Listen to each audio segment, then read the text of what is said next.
మధ్యలో వాక్యాన్ని ప్రకటించడానికి అవకాశం ఇచ్చినందుకు సహోదరులు అనిల్ గారికి కూడా ప్రేమతో వందనాలు తెలియజేస్తూ ఉన్నాం.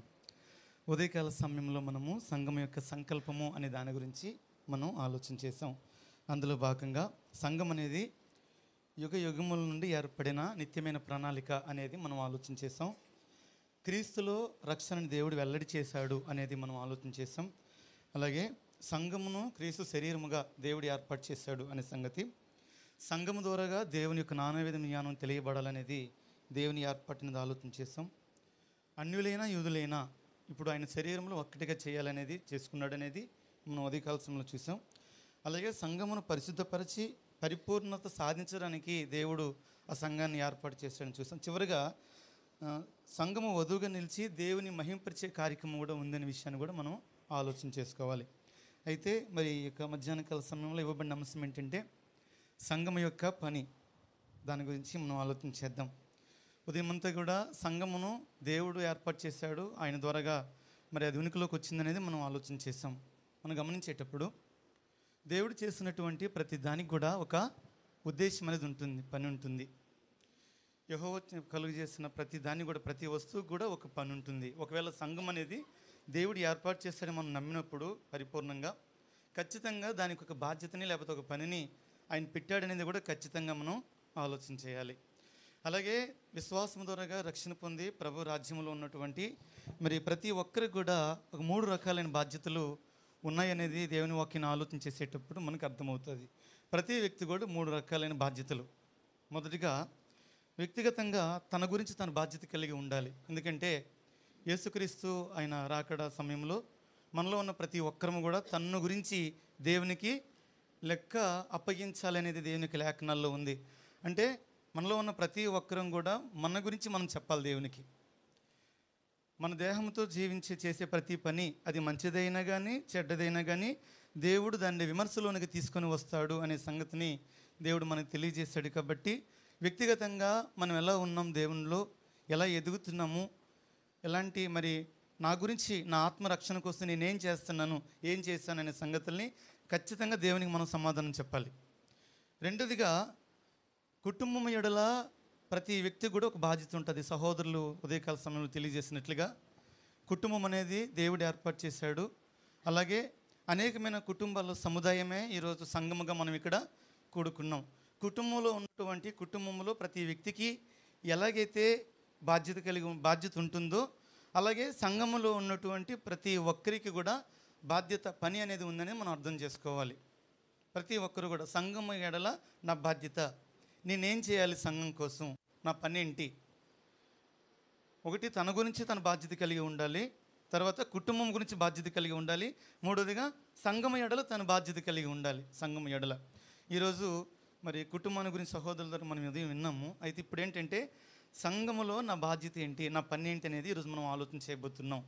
ఎందుకంటే మనలో ఉన్న ప్రతి ఒక్కరం కూడా సంఘములో ఉన్నాం కాబట్టి సంఘం బాధ్యత అంటే నా బాధ్యతగా మనం ముందుగా ఫీల్ అవ్వాల్సినటువంటి అవసరత ఉంది.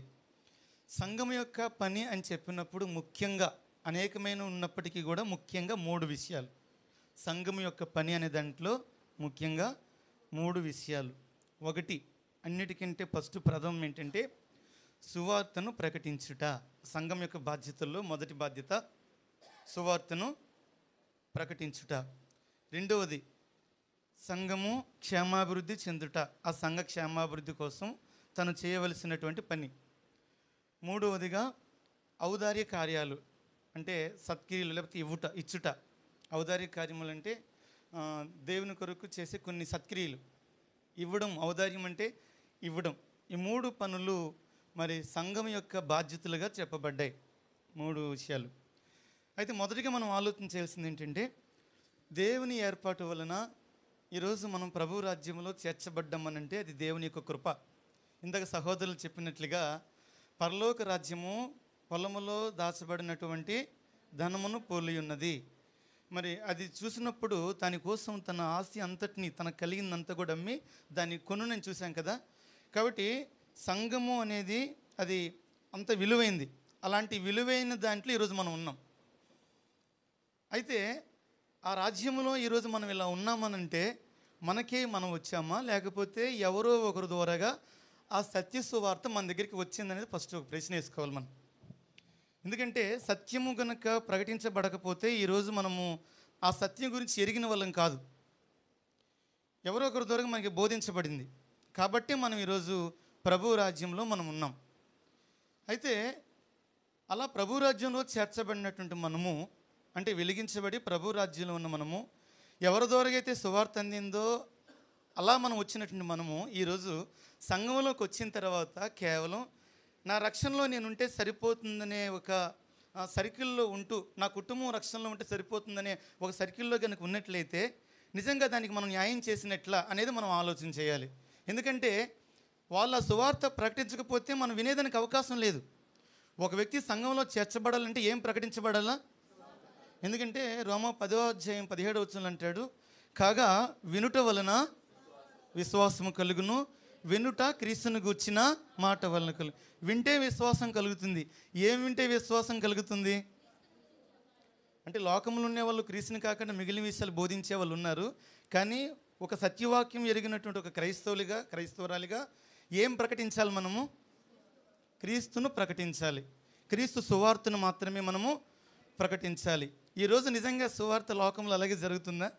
క్రీస్తును గుర్చే ప్రకటిస్తున్నారా? లేకపోతే భౌతిక సంబంధమైన వేటినైనా ఆశ చూపించి మీరు ఈ విధంగా మేలులు పొందుకోవాలంటే ఇలా ప్రభువు నమ్ముకోవాలి అనే బోధ జరుగుతుంది లోకంలో? ఏ బోధ జరుగుతుంది లోకంలో? అందుకే అపోస్తలుడైన పౌలు కొరింథీ పట్టణానికి దేవుని వాక్యాన్ని ప్రకటించడానికి వచ్చేటప్పుడు, నేను మీ యొద్దకు వచ్చినప్పుడు వాక్చాతుర్యంతో కానీ జ్ఞానాతిశయముతో కానీ దేవుని మర్మమును మీకు ప్రకటించి వచ్చిన వాడని కాను. నేను బోధించే బోధ ఎలా ఉందంటే, జ్ఞానయుక్తమైన తీయని మాటలను వినియోగింపక పరిశుద్ధాత్మయు దేవుని శక్తి వినియోగించి దృష్టాంతములనే నేను వినియోగించి తిని. 1 కొరింథీ 2వ అధ్యాయంలో ఈ మాటలన్నీ ఉన్నాయి. కాబట్టి వాళ్ళు సువార్త ప్రకటించేటప్పుడు ఎప్పుడు కూడా వాళ్ళ వాక్చాతుర్యాన్ని వాళ్ళు వాడలేదు, వాళ్ళ జ్ఞానాతిశయంతో వాళ్ళు దేవుని వాక్యాన్ని బోధించలేదు. కానీ వాళ్ళు బోధించిందంతా ఒకటే, దేని గురించి అంటే ఒక వ్యక్తికి విశ్వాసం కలగాలి. ఆ విశ్వాసము మన వాక్చాతుర్యం వలనో లేకపోతే లోక సంబంధమైన వేరే విషయాలు చెప్పో ఆ విధంగా ఒక మనిషిని విశ్వాసగా నడిపించకూడదు. ఒక వ్యక్తి దేవుని మీద విశ్వాసం ఉంచాలంటే దేని ద్వారా విశ్వాసం ఉంచాలంటే సువార్త వలన, క్రీస్తు సువార్తను ఎరిగి లోపలికి రావాలి. అలా వచ్చిన వాళ్ళైతే ఖచ్చితంగా వాళ్ళు ఎలాంటి పరిస్థితులు వాళ్ళ జీవితంలో వాళ్ళకి ఎదురైనప్పటికీ కూడా మరలా వాళ్ళు వెనక్కి వెళ్ళరు. ఈరోజు చాలామంది ప్రభువులోకి వచ్చిన తర్వాత వెనక్కి వెళ్ళిపోవడం కారణం ఏంటంటే, వాళ్ళకి చెప్పిన వాళ్ళు రైట్గా చెప్పలేదు దేవుని వాక్యాన్ని. అంటే అన్ని మేలులే చెప్పారు. నిజంగా క్రైస్తవులుగా మన అందరికీ తెలుసు, అన్ని మేలులేనా దేవుని దగ్గర మనకు ఉన్నటువంటి? ఎప్పుడు కూడా ఎలాంటి శ్రమలు ఎలాంటి ఇబ్బందులు క్రైస్తవుడికి ఉండవా? యాక్చువల్గా బైబిల్ బోధించినంత ఏంటంటే, ఎవరైతే క్రీస్తు యేసునందు సద్భక్తితో ఎవరైతే బ్రతుకుతారో వాళ్ళందరికీ ఏమున్నాయంట? క్రీస్తు యేసునందు సద్భక్తితో బ్రతుకునిర్దేశించే వారందరూ హింస పొందుదురు. వాక్యమైతే అలా చెప్పలేదు. నువ్వు క్రీస్తులో ఉంటే అన్ని మేలులే, నీకు ఆశీర్వాదాలే, శ్రమే ఉండదు, ఇంకా ఇబ్బందులే ఉండవు అనేది మాత్రం దేవుని వాక్యమైతే కాదు. అందుకే పాత నిబంధనలు భక్తిపరుల దగ్గర నుండి క్రొత్త నిబంధనలు ఆదిమ క్రైస్తవుల వరకు కూడా ఎవరు కూడా వాళ్ళు దేవుని దగ్గరికి వచ్చినప్పుడు భౌతిక సంబంధమైనటువంటి ఆ మేలు చూసి ఎవరు దేవుని దగ్గరికి రాలేదు. ఇంకా చెప్పాలంటే దేవుని యొద్దకు వాళ్ళు రావడానికి తమకు కలిగిన వాటన్నిటిని కూడా వాళ్ళు విడిచిపెట్టారు. క్రీస్తు ప్రభు దగ్గరికి రావడానికి వాళ్ళు ఏం చేశారు? పాత నిబంధనలో కూడా భక్తిపరుల జీవితాలు మనం స్టడీ చేసినప్పుడు అబ్రహాం తీసుకోండి. ఇందాక సహోదరుల ద్వారాగా అబ్రహాం కుటుంబం ఆశీర్వదించబడిందనే విషయాల్లో ఆయన ఆస్తిపరుడు అయినప్పుడు కూడా ఎక్కడ బ్రతికాడంటే ఆయన గుడారంలో జీవించాడని ఉంది. అయితే తనకు కలిగినటువంటి ఆస్తి మీద తనకు మనసు ఉందా లేదనేది మనకు ఎబ్రిల్ రాసిన పత్రిక 11వ అధ్యాయంలో విశ్వాస వీరుల యొక్క జీవిత చరిత్రలు చదివినప్పుడు ఆయన తనకున్నటువంటి ఆస్తి ఎడల ఆయన నమ్మకం ఉంచలేదు. ఇక్కడ దేవుడు దేనికి శిల్పియు నిర్మాణకుడై ఉన్నాడో పునాదులు గల ఆ పట్టణం కొరకు అబ్రహాము ఎదురు చూచుచు.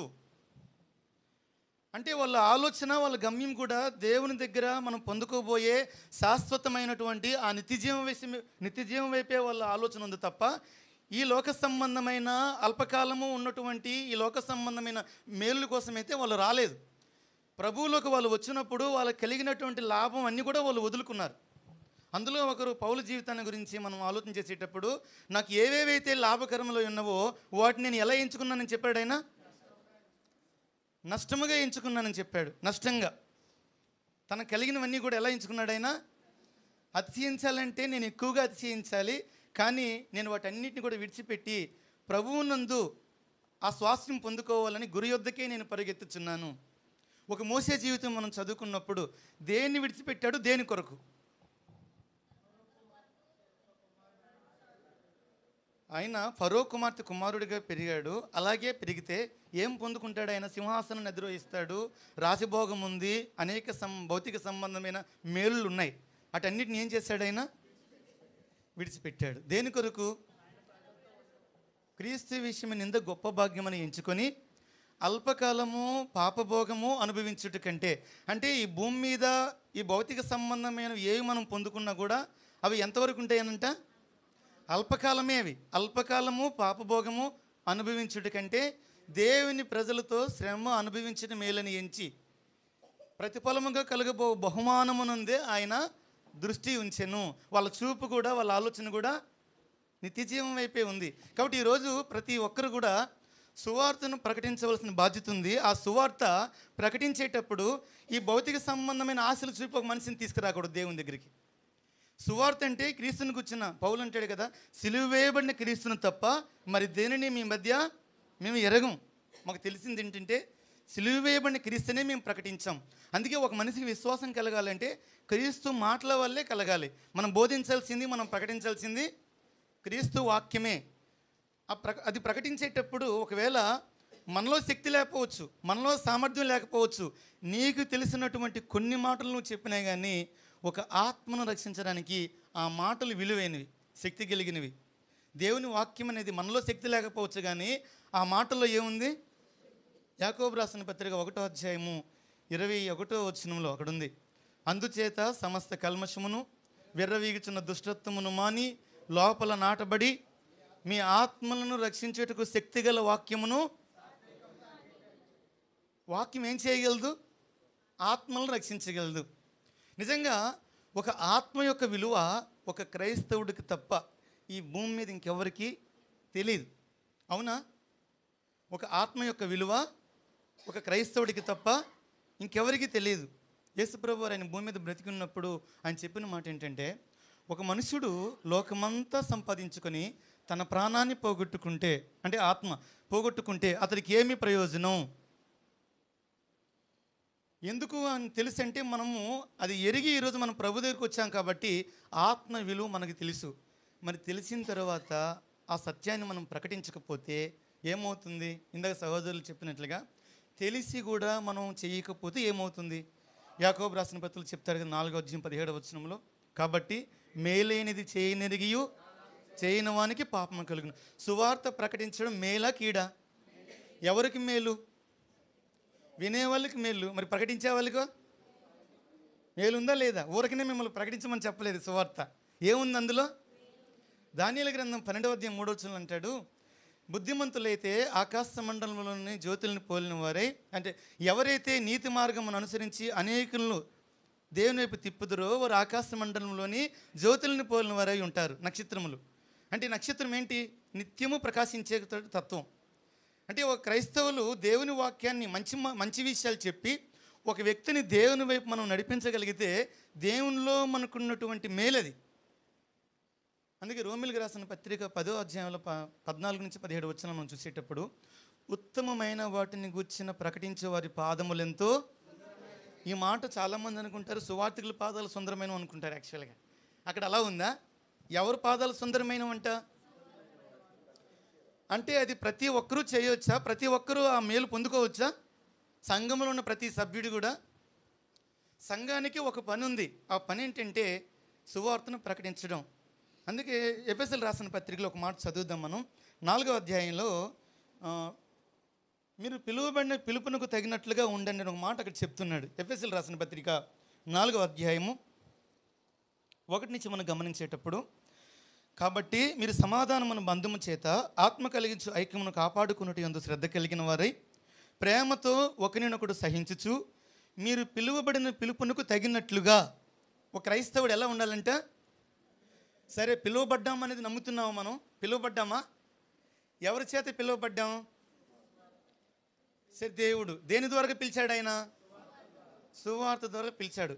పిలువబడిన పిలుపునకు తగినట్లుగా ఎందుకు పిలుచుకున్నాడు ఆయన నిన్ను నన్ను? లోకములో ఎంతో గొప్పవాళ్ళు ఉన్నారు, సంపన్నులు ఉన్నారు, అధికారులు ఉన్నారు, గొప్పవాళ్ళు ఉన్నారు. వాళ్ళందరికంటే కూడా బలహీనులైన మనల్ని, ఎన్నికలేని మనల్ని, తృణీకరించబడిన మనల్ని, చాలా అలాంటి పరిస్థితుల్లో ఉన్న మనల్ని ఆయన పిలుచుకున్నాడు కదా. ఇందు నిమిత్తము ఆయన మనల్ని పిలుచుకున్నాడు. ఆయన మనల్ని పిలవడానికి కారణం ఏంటి? పిలువబడిన పిలుపునకు తగినట్లుగా ఉండాలంటే అసలు ఎందుకు నేను పిలువబడ్డానేది నాకు అర్థం కావాలి కదా. ఎందుకు పిలువబడ్డాను నేను దేవుని దగ్గరికి? పేతురు రాసిన మొదటి పత్రిక 2వ అధ్యాయం 9వ వచనంలో అంటాడు, అయితే మీరు చీకటిలో నుండి ఆశ్చర్యకరమైన తన వెలుగులోనికి ఏం చేయాలి? మిమ్మల్ని పిలిచిన వాడిని ప్రచురం చేయ నిమిత్తం ఎలా ఉన్నారు? యాజక రూపమైన రాజ్యంగాను దేవుని సొత్తు అయిన ప్రజలుగాను మనం ఉన్నామని చెప్తున్నాడు ఇక్కడ. మీరు చీకటిలో నుండి ఆశ్చర్యకరమైన తన వెలుగులోనికి మిమ్మల్ని పిలిచిన వాని గుణాతిశయములను ప్రచురించు వారిమిగా. ఎందుకు పిలిచాడు ఆయన? చీకటిలో నుంచి వెలుగులోకి మనల్ని పిలవడంలో దేవునికి ఒక ఉద్దేశం ఉంది. ఏంటి? ఆయన గుణాతిశయాలు ఏం చేయాలంట? ప్రచురించాలి. అందుకు మనం పిలువబడ్డామండి. అందుకు పిలువబడి అదే చేయకపోతే మరి మనం పిలువబడిన పిలుపు వ్యర్థమే కదా. మనం తెలుసుకొని మనం రక్షణ పొంది మనం వెలిగించబడి ఒకరిని వెలిగించకపోతే మన రక్షణ ఏమవుతుంది? అడగడ దేవుడు ఒక్కొక్కరిని లెక్క. నీ జీవిత కాలంలో దేవుని కొరకు నువ్వేం చేసావు? ప్రతి గంట కూడా ఆయన ఇచ్చిన సమయాన్ని మనం వాడుకుంటున్నాం. ఒక రోజులో 24 గంటలు. నీ కొరకు నువ్వెంత సమయాన్ని కేటాయిస్తున్నావు? ఆయన పనిని చేయటి కొరకు దేవుడు నీకు ఇచ్చిన సమయంలో నువ్వెంత సమయాన్ని? చాలామంది చెప్తారు ఏంటంటే, నాకు టైం లేదు. ఏం చెప్పడానికి? సువార్త చెప్పడానికి. నీకు టైం ఇచ్చిందే ఆయన పని చేయడానికే నీకు టైం లేదు. అంతేనా? మనందరికి టైం ఇచ్చింది ఎవరు? ఈరోజు లోకంలో చూసేటప్పుడు ఎంతోమంది క్షణకాలంలోనే చనిపోతున్నారు. మరి అలాంటి పరిస్థితుల్లో మనం లేం, సజీవులుగా ఉన్నాం మనం. అంటే దేవుని కాపుదల మనందరి మీద ఉంది. మరి మనకు ఆయన సమయం ఇస్తున్నాడా? సమయం ఇస్తున్న ఆయనకి మన దగ్గర ఏమీ లేదు. ఎందుకంటే ఉదయం మొదలుకొని రాత్రి వరకు మన కొరకే మనం ప్రయాసపడుతున్నాం. నిజంగా చూడండి, మనం చేసే ప్రతి పని దేని కొరకు మనం చేస్తున్నాము? మరి అన్నీ నీ కోసమే చేస్తే మరి దేవుని కోసం? ఫిలిప్పీయులకు రాసిన పత్రికలో అంటాడు, మీ సొంత కార్యం మాత్రమే కాదు కానీ ఏ కార్యాలు చూడాలంట? యేసుక్రీస్తు కార్యంలో మీరు చూడండి అన్నాడు అక్కడ. సువార్త ప్రకటించడం ఎవరి కార్యం నువ్వు చేసినట్లు? ఇంకో ప్రశ్న ఏంటంటే, లోకంలో క్రైస్తవులు అనబడిన వారు ఉన్నప్పటికీ, సంఘాలు ఉన్నప్పటికీ, వాళ్ళకి విశ్వాసం ఉన్నా, భక్తి ఉన్నా సత్యములో లేరు. ఇది మనకు చాలా బాధాకరమైన విషయం. మనకు స్నేహితులు కానీ మన ఎంతోమంది మత శాఖల్లో ఉండేవాళ్ళు మనకు కనబడుతూ ఉంటారు. ప్రేమ ఉంది వాళ్ళకి, సహోదరుల మీద గౌరవం ఉంటుంది, కానీ సత్యములో లేరు. నిజంగా ఆ విషయం చూసినప్పుడు మనకు బాధ కలగట్లేదా? సత్యం గురించి ఎరిగిన మనమే సైలెంట్గా ఉంటే మరి ఎప్పుడు ప్రకటించబడుతుంది ఆ సత్యం? అబద్ధం ప్రకటించబడే విధంగా సత్యం అలాగే ప్రకటించబడుతుందా? అబద్ధం చెప్పిన వాళ్ళేమో వాళ్ళు నిత్యము పని చేస్తున్నారు బాగా. సత్యం ఎరిగిన మనమేమో అక్కడ సైలెంట్గా ఉంటున్నాం. నేను రక్షణ పొందాను చాలు. చాలామందిలో ఉన్న అపోహ ఏంటంటే, సువార్త ప్రకటించడానికి దేవుడు ఒక మనిషిని నియమించుకున్నాడు కదా, ఆయన చేస్తున్నాడు ఆయన పని, మన పని కాదేమో అని ఉంది. అసలు యేసుక్రీస్తు ప్రభువారు ఆయన ఆరోహణమయ్యేటప్పుడు ఒక ప్రధానమైన ఆజ్ఞ ఇచ్చాడు. ఆ ఆజ్ఞలో మనలో ఉన్న ప్రతి ఒక్కరూ కూడా అందులో ఇమిడి ఉన్నాం. చెప్పండి, ఏంటి ప్రధానమైన ఆజ్ఞ? మార్కు సువార్తలు, అది మత్తయి సువార్తలు ఏముంది?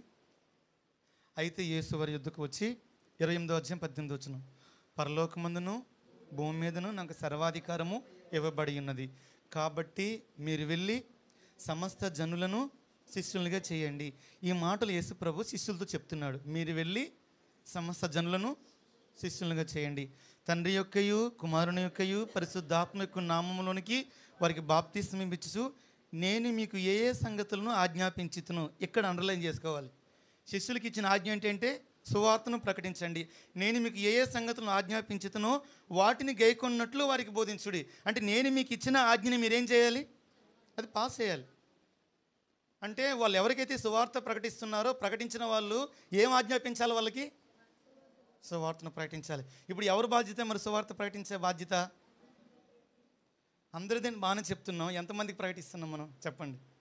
మన మనస్సాక్షిలో నిజంగా ఇంతవరకు బాప్తిస్మం పొంది 2 సంవత్సరాలు అయింది కదా, ఎన్ని ఆత్మల్ని నేను దేవుని దగ్గరికి నడిపించగలిగాను? కనీసం నా కుటుంబంలో ఉన్నవారిని బయట తర్వాత ముందు ఆలోచించేద్దాం.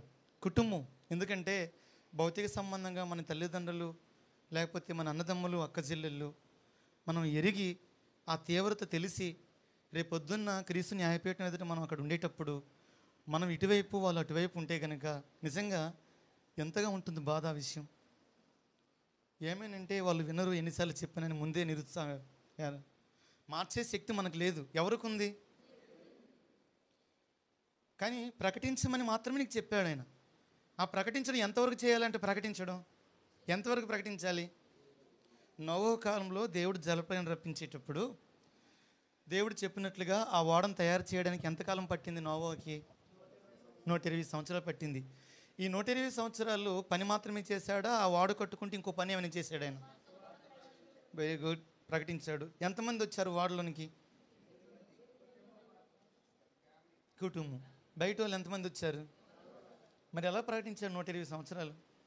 మనం 4-5 సార్లు చెప్పేసరికి విసుగు వచ్చేస్తుంది కదా వాళ్ళకి చెప్పాలంటే. మన కుటుంబంలో ఉన్న వాళ్ళతో మాట్లాడాలన్నా వాళ్ళు ఏమంటారా, తిడతారని చెప్పేసి అప్పుడే విసుగు వచ్చేస్తుంది మనకి. మరి ఎలా చేయగలిగాడు అన్ని సంవత్సరాలు దేవుని వాక్యాన్ని? కాబట్టి మన బాధ్యత ఏంటంటే ప్రకటించడమే మన బాధ్యత. పని చేయాల్సింది ఎవరు? దేవుడు. పని చేయాల్సింది. అపోస్తలుడైన పౌలు తిమోతికి చెప్తూ ఉంటాడు. తిమోతికి రాసిన 2వ పత్రిక 4వ అధ్యాయంలో 2-4 వచనాలు చదివినప్పుడు వాక్యమును ప్రకటించము. ఏం చేయాలంట? వాక్యమును ప్రకటించము, సమయం మందును ప్రయాసపడం. ఎప్పుడు ప్రయాసపడాలి? సమయం మందు. ఆ సమయం అంటే నీకు సమయం ఉన్నా లేకపోయినా ఏం ప్రకటించాలా? ఎందుకు చేయాల పని అంటే అక్కడ చెప్తున్నాడు. ఎందుకు నువ్వు చేయాల పని అంటే ఎందుకనగా జనులు హితబోధను సహింపక. ఎందుకు నువ్వు ప్రకటించాల్సిన బాధ్యత ఎక్కువగా నీ మీద మోపబడిందంటే లోకంలోని జనులు ఏం చేస్తున్నారంట?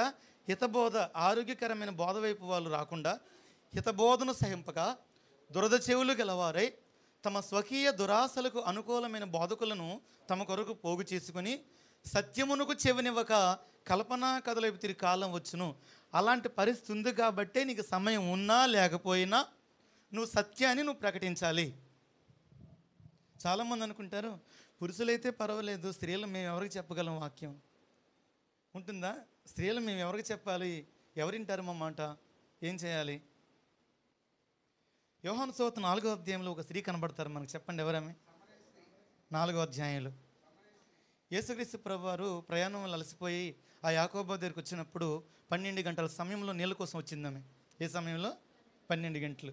ఆ టైంలో రావడానికి ఒక కారణం ఉంది అక్కడ. ఎందుకంటే వాళ్ళు సమరీలు కాబట్టి, యూదులు ఉండేటప్పుడు వాళ్ళతో కలిసి వాళ్ళకి సాంగత్యం లేదు కాబట్టి ఎవరు లేని సమయంలో ఆమె వచ్చి వెళ్ళేట పరిస్థితి.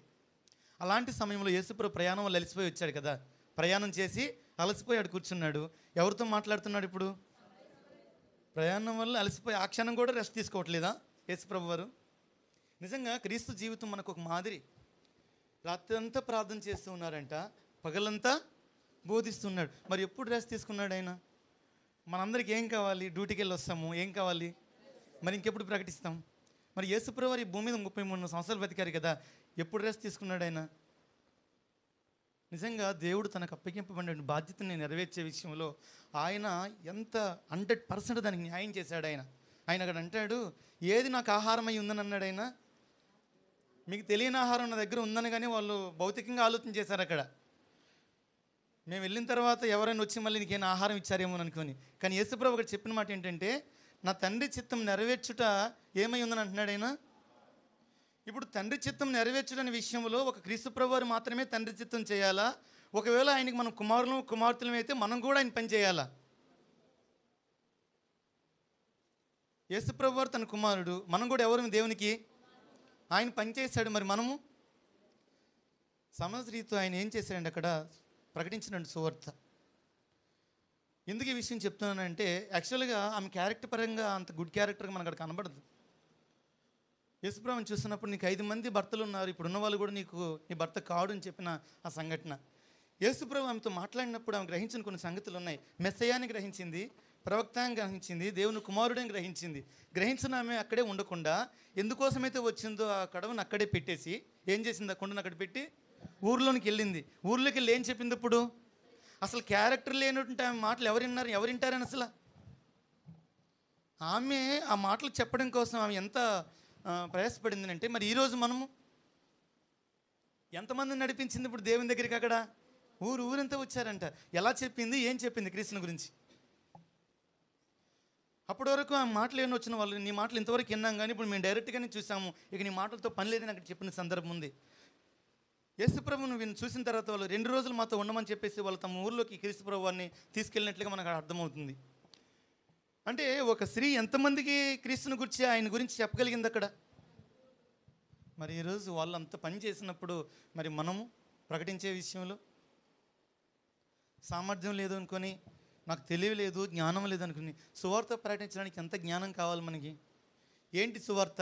ఏం చెప్పాలి? యేసుక్రీస్తు ప్రభు భూమి మీదకి ఎందుకు వచ్చాడు, ఆయన ఎందుకు చనిపోయాడు, ఆయన తిరిగి లేవబడ్డాడు, ఆయన్ని విశ్వాసం ఉంచితే ఏంటి లాభం, ఏం జరుగుతుంది, ఇవి చెప్పడానికి మనకు ఎంత జ్ఞానం కావాలి ఒక వ్యక్తికి చెప్పడానికి క్రీస్తుని గురించి?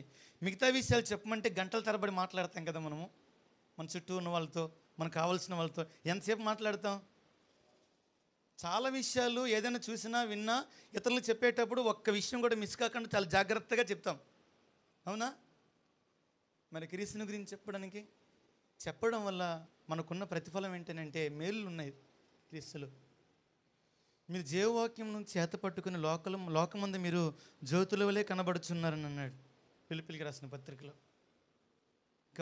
కాబట్టి సువార్త ప్రకటింపవలసిన భారం మనందరి మీద మోపబడింది. శిష్యులకు ఇచ్చిన ప్రధానమైన ఆజ్ఞ మనకు కూడా జారీ చేయబడింది. మనందరం కూడా దాన్ని ప్రకటించాలి. ప్రకటించకపోతే ఏమవుతుంది? ఫైనల్గా ప్రకటించకపోతే పౌలు అన్నట్లుగా సువార్తను ప్రకటింపవలసిన భారం నా మీద మోపబడింది. అది పౌలు ఒక్కడికైనా మనకు కూడా నా భారం. కుటుంబంలో నువ్వు ఒక్కడవే మార్పు చెందితే నీ తండ్రికి నువ్వే చెప్పాలి, నీ తల్లికి నువ్వే చెప్పాలి, నీ అన్నదమ్ములకు నువ్వే చెప్పాలి. కుటుంబంలో ఒకవేళ నువ్వు తల్లివైతే నీ భర్తకి చెప్పాలి, నీ పిల్లలకు చెప్పాలి. ఎవరైతే ముందు రక్షణ పొందుతారో తెలియని వాళ్ళకి వాళ్ళు చెప్పవలసిన బాధ్యత వాళ్ళ మీదే ఉంది, తెలుసుకున్నవారు కాబట్టి. ప్రకటించే విషయంలో నిర్లక్ష్యంగా మనం ఉండకూడదు. తెస్సలోనిక సంఘాన్ని గురించి ఒక 2 మాటలు చూసి మనం ముందుకు వెళ్ళిపోదాం. తెస్సలోనిక సంఘానికి సువార్త వెళ్ళినప్పుడు ఆ సంఘం ఎలా ఉందని చెప్తున్నాడు చూడండి ఒకసారి.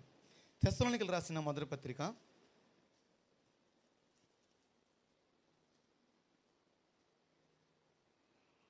1వ అధ్యాయం 6వ వచనం. పరిశుద్ధాత్మ వలన కలుగు ఆనందముతో గొప్ప ఉపద్రవం మంది మీరు వాక్యం అంగీకరించి మమ్మను ప్రభువును పోలి నడుచుకున్న వారైతిరి. కాబట్టి మాసిదోనియాలోను అకయలోని విశ్వాసులందరికీ మాదిరి అయితిరి. ఎందుకనగా మీ యొద్ద నుండి ప్రభు వాక్యం, బాగా ఆలోచించండి, తెస్సలోనిక సంఘం దగ్గర నుంచి మీ యొద్ద నుండి ప్రభు వాక్యము మాసిదోనియాలోను అకయలోను మ్రోగెను. అక్కడ మాత్రమే గాక ప్రతి స్థలమందును దేవుని ఎడల ఉన్న మీ విశ్వాసం వెల్లడైన గనుక మేమేమీ చెప్పవలసిన అవశ్యము లేదు. కాబట్టి వాళ్ళ దగ్గర నుండి ఆ సువార్త ఎలా వెళ్ళిందని చెప్తున్నాండి ఇక్కడ. మ్రోగినని కూడా అక్కడే ఉందనుకుంటా. అక్కడ మీ దగ్గర నుంచి సువార్త అక్కడ మ్రోగిను అనే మాట ఎన్నో వచ్చినది? 8.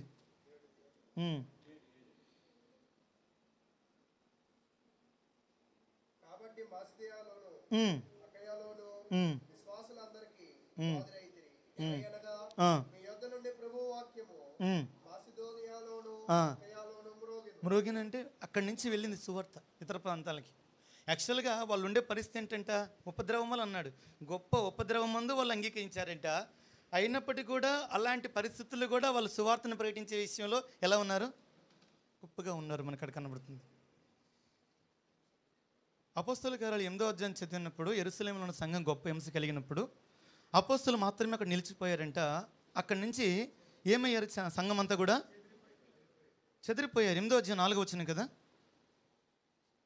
ఒకసారి చూడండి.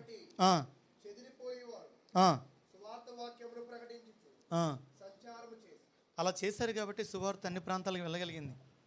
రోమపట్నానికి కూడా సువార్త అలాగే వెళ్ళుండొచ్చు అనేది ఒక ఆలోచన. సువార్త పౌలు వెళ్ళినప్పటికి కూడా ఎవరైతే దేవుని వాక్యం ఆల్రెడీ అంగీకరించారో వాళ్ళు చెదిరిపోయిన వాళ్ళు సువార్త వాక్యంను ప్రకటించు సంచారము చేసిరి. కాబట్టి మనందరి మీద ఒక బాధ్యత ఉంది. సత్యాన్ని ఎరిగిన మనము, తెలుసుకున్న మనము ఇతరులకు చెప్పకపోతే దేవుని దగ్గర మనం ఒక రోజు ఖచ్చితంగా దాని గురించి లెక్క చెప్పాల్సి ఉంటుంది. అది మన బాధ్యత, మన కర్తవ్యం. సువార్తను ప్రకటించడము సువార్తికుడు మాత్రమే కాదు. ఒకవేళ ఆయన ఒక్కటే ప్రకటించారనుకోండి, వాళ్ళే సంవత్సరానికి ఎంతమందిని తీసుకురాగలరు కొత్త కుటుంబాల దగ్గరికి వెళ్ళి? మరి అందరూ ఒక్కొక్కరికి చెప్తే కనీసం ఒక సంవత్సరానికి నేను ఒక వ్యక్తి కన్నా సువార్త చెప్పి తీసుకురాగలిగితే ఏమవుతుంది సంఘం అప్పుడు? మరి ఎప్పుడు మనమే ఉంటే అంటే మన పని మనం చేయట్లేదు. కుటుంబంలో మరి ఆ పని చేసినప్పుడు సంఘం అనేటటువంటి ఆ శరీరంలో ఒక అవయంగా ఉన్నాం కదా, ఆ పని చేస్తేనే అవుతుంది. పని చేయాలి, ప్రతి అవయవం పని చేస్తేనే అవుతుంది. రెండవదిగా సంఘం యొక్క పనుల్లో రెండవది ఏంటి? సంఘం క్షేమాభివృద్ధి చెందడం. అంటే సంఘం అభివృద్ధికి మనం చేయాల్సినటువంటి కృషి. ఇది ఎఫెసీలు రాసిన పత్రిక 4:16 కొద్దిగా క్లియర్గా మనకి అక్కడ ఇచ్చాడు. ఎఫెసీ 4:16 ఆయన శిరస్సై ఉన్నాడు. ఆయన అంటే ఎవరు? ఇందాక వింటున్నాం, క్రీస్తు ప్రభువారు. ఆయన శిరస్సై ఉన్నాడు. ఆయన నుండి సర్వ శరీరము చక్కగా అమర్చబడి తనలోనున్న ప్రతి అవయవము తన పరిమాణము చొప్పున పని చేయుచుండగా ప్రతి కీలు వలన కలిగిన బలము చేత అతుకుబడి తనకు ప్రేమ యందు క్షేమాభివృద్ధి కలుగునట్లు శరీరమునకు అభివృద్ధి కలుగు చేసుకొనుచున్నది. ఆయన శిరస్సై ఉన్నాడు. ఆయన నుండి సర్వ శరీరము చక్కగా అమర్చబడి తనలో ఉన్న ప్రతి అవయవము తన పరిమాణము చొప్పున పని చేయుచుండగా, అంటే శరీరంలో ఉన్నటువంటి ఈ అవయవాలు, కీళ్ళు ఇందాక సహోదరులు చెప్పారు కదా, ఇప్పుడు మనం క్షేమంగా ఉండాలంటే మనలో ఉన్నటువంటి ప్రతి అవయవము బాగా పనిచేస్తేనే ఈ శరీరం క్షేమాభివృద్ధిగా ఉందని అర్థం. అందులో ఏ ఒక్కటి పనిచేయకపోయినా మనం ఆరోగ్యంగా ఉన్నామని అర్థమా? ఆరోగ్యంగా లేమని అర్థం. అంటే శరీరము క్షేమాభివృద్ధి చెందాలంటే, ఆరోగ్యంగా ఉండాలంటే శరీరంలో ఉన్న అవయవాలు ఎలాగైతే కలిసి పనిచేస్తున్నాయో, ఎలా పనిచేస్తున్నాయి? విడివిడిగా చేస్తున్నాయి, కలిసి చేస్తున్నాయా? అంటే సంఘములో ఉన్నటువంటి అవయవాలుగా ఉన్న మనం కూడా ఎలా పనిచేయాలి? కలిసి పనిచేయాలి. అంటే ఏకత్వం కనబడుతుంది ఇక్కడ. శరీర అవయవాలు కూడా ఏకత్వం. ఇప్పుడు ఉదాహరణకి ఈ అవయవాలలో దేనికన్నా దెబ్బ తగిలిందనుకో, మిగిలిన అవయవాలు సంతోషిస్తాయా? చేయికి దెబ్బ తగిలింది, మిగిలిన అవయవాలు సంతోషిస్తాయా? బాధపడుతుందా శరీరం? కాలుకి దెబ్బ తగిలింది, బాధేనా? మరి సంఘంలో ఉన్న ఎవరికైనా కానీ బలహీనమైపోయి ఉంటే, బాగులేని వాళ్ళు ఎవరైనా ఉంటే, ఇబ్బందిగా ఉంటే, మరి అలాంటి వారి విషయంలో ఎప్పుడైనా మనం ఫీల్ అవుతామా? ఎప్పుడన్నా? ఇందాక సహోదరులు చెప్పినట్లుగా సంఘము అనేది ఒక కుటుంబము నేను అనుకోగలిగినట్లయితే, నా కుటుంబంలో నా తోటి వారి పట్ల, లేకపోతే ఆ కుటుంబంలో సభ్యుల పట్ల నేను ఎంత బాధ్యత కలిగి ఉంటానో, సంఘం అనే కుటుంబంలో ఉన్న ప్రతి ఒక్కరి పట్ల కూడా అదే బాధ్యత కలిగి ఉండాలి. మన కుటుంబంలో ఉదాహరణగా నా కుటుంబంలో నా భార్యకు బాగోలేదు, సైలెంట్గా ఉంటానా? దాని కొరకు నేను ఏమైనా చేస్తానా? ఖచ్చితంగా చేస్తాను ఏదో ఒకటి. మరి సంఘం అనేది కుటుంబం అయినప్పుడు ఆ సంఘంలో ఎవరైనా పరిస్థితి బాగోలేదు, ఇప్పుడు మిగిలిన ఏం చేయాలా? మనకు టైం ఉండదు కదా. మరి వాళ్ళు బాగున్నారా, ఆరోగ్యంగా ఉన్నారా, ఎలా ఉన్నారు? ఫిబ్రవరి 10:24 కొందరు మానుకొనుచున్నట్టుగా సమాజం కూడుట మానుగా, అక్కడ ఏం చేయాలంటే ఒకరినొకడు ప్రేమించాలి, ఒకరినొకడు పురికొల్పుకోవాలన్నాడు కదా. ఏంటి ప్రేమించడం ఏంటి? పురికొల్పుకోవడం. మేము ఒకరినొకడు పురికొల్పుకోవడం. వాళ్ళు బలహీనంగా ఉంటే వాళ్ళని ఏం చేయాలి? మనము బలపరచాలి. ఎవరు భారాలను భరించాలి? కేవలం మన కుటుంబం భారమే మనం భరించాలా? సంఘములో ఉన్న ఎవరి మీద వాళ్ళకి భారం ఉన్నా దాన్ని కూడా మనం తీసుకునే అవకాశం ఉండాలా? యేసుక్రీస్తు ప్రభు కూడా తన భారాలు తానే మోసాడా? అందరి భారములు తను మోసాడని చెప్తుంది దేవుని వాక్యం. రోమీయులకు రాసిన పత్రిక 15వ అధ్యాయము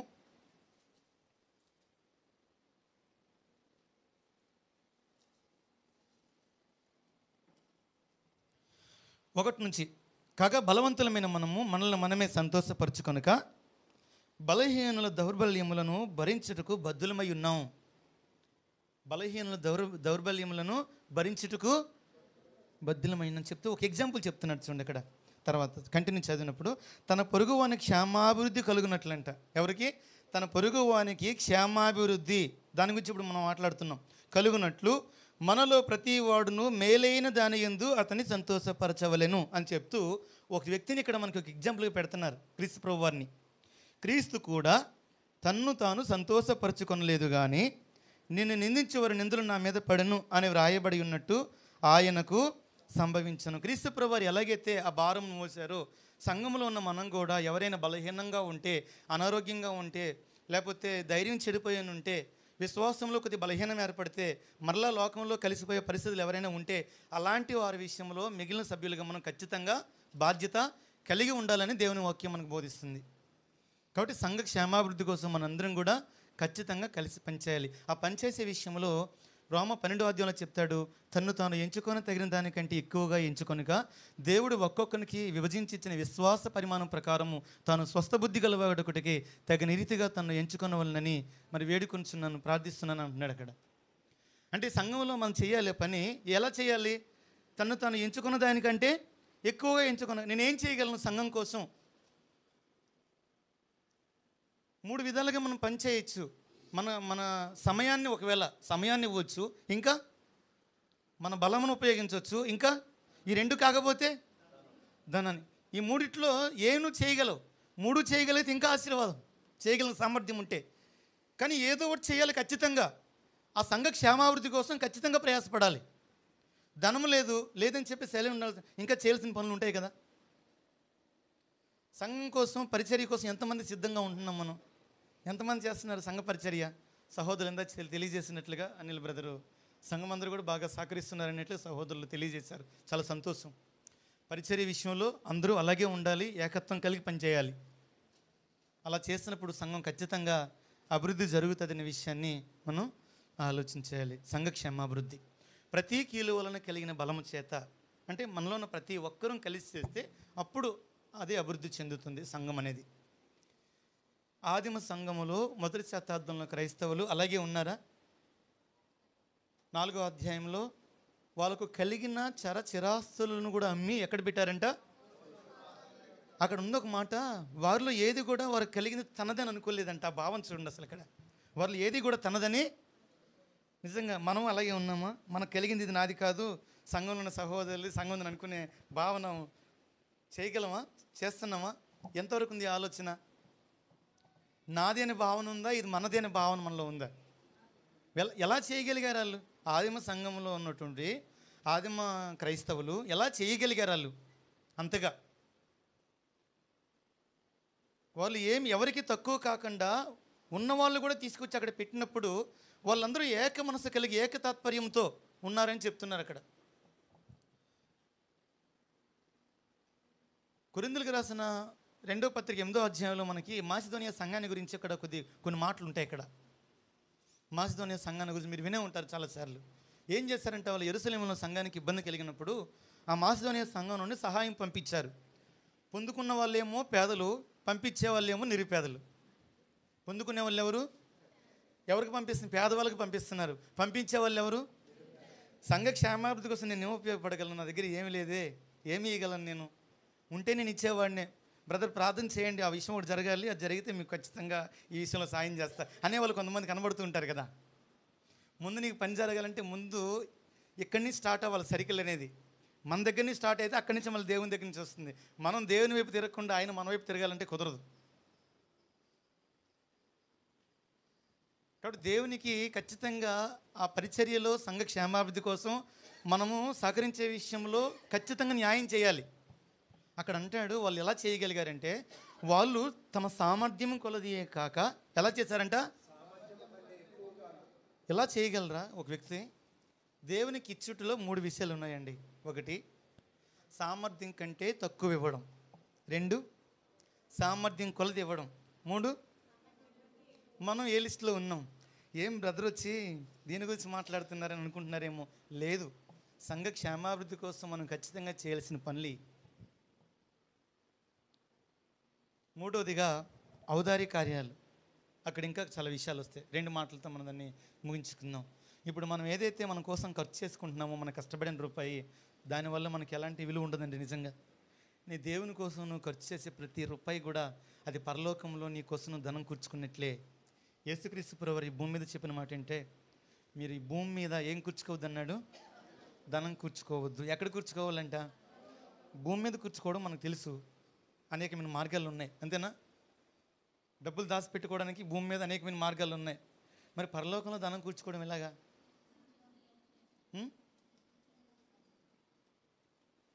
మత్తయి సువార్త 25వ అధ్యాయంలో యేసుక్రీస్తు ప్రభు దగ్గరికి అక్కడ సమయంలో, విమర్శ సమయంలో కుడి చేతి కొంతమంది, కుడివైపు కొంతమంది, ఎడమవైపు కొంతమంది ఉంటారు కదా.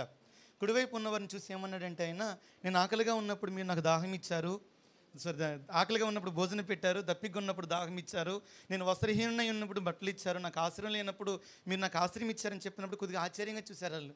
అయ్యా నువ్వు ఎప్పుడు వచ్చావు, మేము ఎప్పుడు చేసాం ఈ పనులన్నీ అని ఆశ్చర్యంగా చూసినప్పుడు, అల్పులైన ఈ సహోదరులు మీరు చేశారు కాబట్టి నాకు కూడా మీరు చేసినట్లే.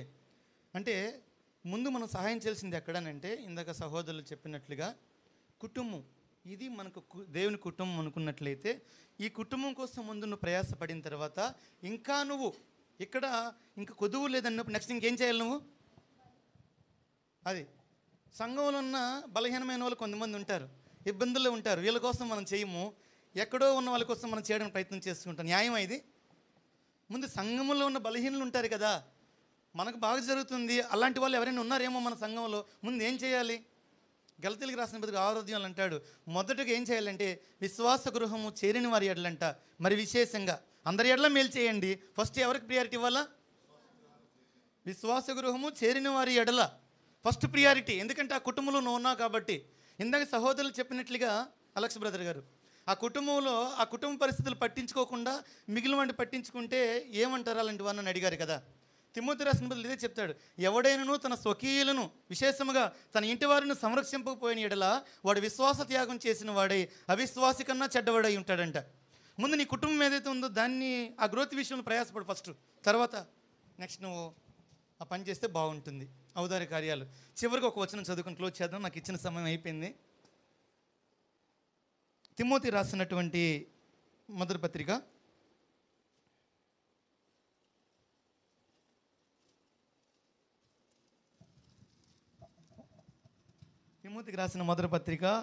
6వ అధ్యాయము 17వ వచనం ఇక్కడ చెప్తున్నాడు, ఎహుమందు ధనవంతులైన వారు గర్విష్ఠులు కాక అస్థిరమైన ధనమునందు నమ్మిక ఉంచక, అది స్థిరం కాదు కాబట్టి అస్థిరమైన ధనమునందు నమ్మిక ఉంచక సుఖముగా అనుభవించుటకు సమస్తమును మనకు ధారాళముగా దయచేయి దేవుని యందే నమ్మకించుడని ఆజ్ఞాపించుము.